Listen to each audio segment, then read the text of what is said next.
পাহাড় বৃষ্টির মিতালিতে ঝর্ণায় গল্প লেখে প্রকৃতি, হারায় হ্রদের বুকে। অঝোর ধারার নিক্কণে বুঁদ হয়ে হৃদয় নিংড়ানো সৌন্দর্য আর বিস্ময়কর প্রাকৃতিক প্রাচুর্য উপভোগ করেন গুণগ্রাহী। আর সেটা নেই বারবার রাঙামাটিতে ছুটে যায় প্রকৃতিপ্রেমীরা। ফাতেমা জান্নাত মুমুর রিপোর্টে দেখুন বিস্তারিত। প্রাকৃতিক সৌন্দর্য, অপূর্ব নৈসর্গিক সৃষ্টি রাঙামাটির এই পাহাড়ি ঝর্ণা। রাঙামাটি জেলায় অসংখ্য ছোট বড় পাহাড়ি ঝর্ণা থাকলেও নয়নাভিরা ও বিস্ময়কর প্রাকৃতিক প্রাচুর্য শুধুমাত্র রাঙামাটি বরকল উপজেলার সুবলং ইউনিয়নে দৃশ্যমান। রাঙামাটি বরকল উপজেলায় ছোট বড় অন্তত 8টি ঝর্ণা রয়েছে। তার মধ্যে গিরিনির্ঝর ঝর্ণাটি বেশি আকর্ষণীয়। প্রায় 300 ফুট উঁচু থেকে জলধারার অবিরাম পতনের শ্রেষ্ঠ নিক্ষণ ধ্বনি সমেত অপরূপ দৃশ্য মুগ্ধ করে দর্শনার্থীদের।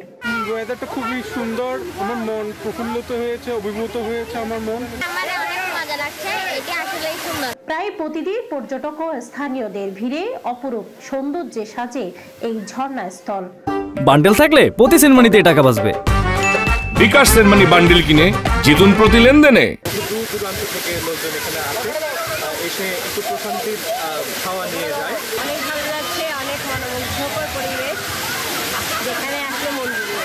পাহাড়ে ঝর্ণায় পর্যটকদের নিরাপত্তায় বিশেষ ব্যবস্থা করা হয়েছে বলে জানান জেলা প্রশাসক। যারা পর্যটকরা যাবে তারা যাতে নিরাপদে ঝর্ণার প্রাকৃতিক সৌন্দর্য উপভোগ করতে পারে সেই বিষয়টি নিশ্চিত করার জন্য আমরা উপজেলা প্রশাসন এবং থানা পুলিশকে জানানো হয়েছে। পাশাপাশি আপনারা জানেন যে পর্যটন দেখার জন্য পর্যটন পুলিশ রয়েছে। তবে পাহাড় জুড়ে ছোট বড় অনেক ঝর্ণা ছড়িয়ে ছিটিয়ে থাকলেও তা সংরক্ষণে সংশ্লিষ্টদের নেই কোনো বিশেষ উদ্যোগ। ফাতেমা জান্নাত মুমু, নিউজ 24, রাঙামাটি।